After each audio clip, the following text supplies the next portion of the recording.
Ben, l'objectif était d'être une meilleure équipe après Toulouse.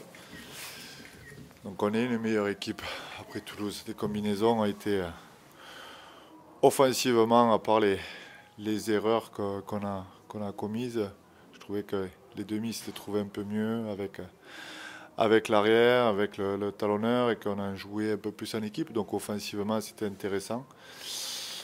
Ce qui a fait basculer le match où, voilà, encore une fois, la performance, c'est au bout de ce quart d'heure quand on n'arrive pas à taper.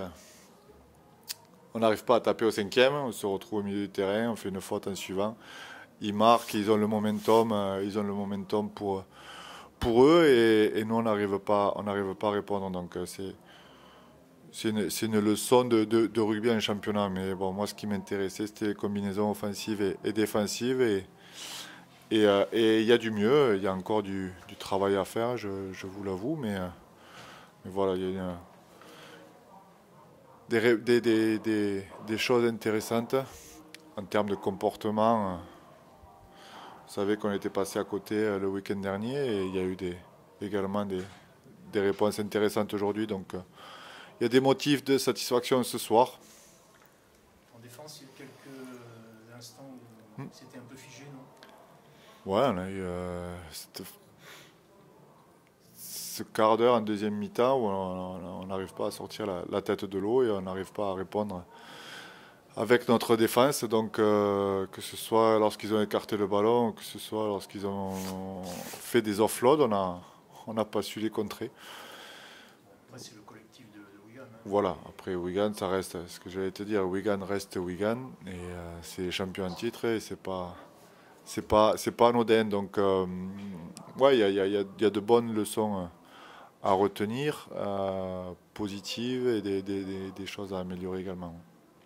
Jason, KO, ouais, Jason, le pauvre, il a fait un petit KO. Ouais. Donc il a suivi le protocole commotion. Comparé à samedi dernier, on a vu Greg Bird beaucoup plus bavard sur le terrain. C'est quelque chose que tu viens demander? Ben, il a changé de position déjà par rapport à samedi dernier. Samedi dernier, j'ai essayé seconde ligne à droite, seconde ligne à gauche. Je savais que dans mes plans, je voulais l'essayer troisième ligne à un moment donné. Et puis voilà, le timing a fait qu'entre le coup de pied aux fesses qu'on a reçu le week-end dernier et la venue du champion, c'était le bon moment pour savoir si Greg allait nous amener au milieu. Je pense on a tous vu la réponse qu'il nous a apportée.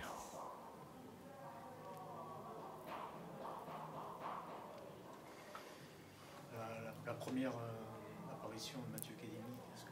Ouais. Mathieu, si tu vas dans l'ordre des choix des talonneurs, il se retrouve quatrième ou cinquième et c'est des choses qui arrivent dans une saison. Il a été... il se retrouve, ce que je lui ai dit dans les vestiaires, Mathieu, si tu te retrouves là, c'est parce que c'est quelqu'un qui lâche rien, qui défensivement est un mort de faim, qui court partout. Et techniquement, ce que je te demande et collectivement, c'est d'être propre. Et la copie de Mathieu ce soir, elle est propre.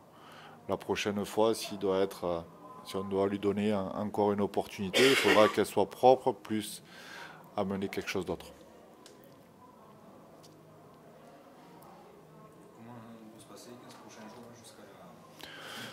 On va récupérer déjà du match de Wigan parce que j'ai laissé certains joueurs dans le rouge là et voilà, on est encore en préparation.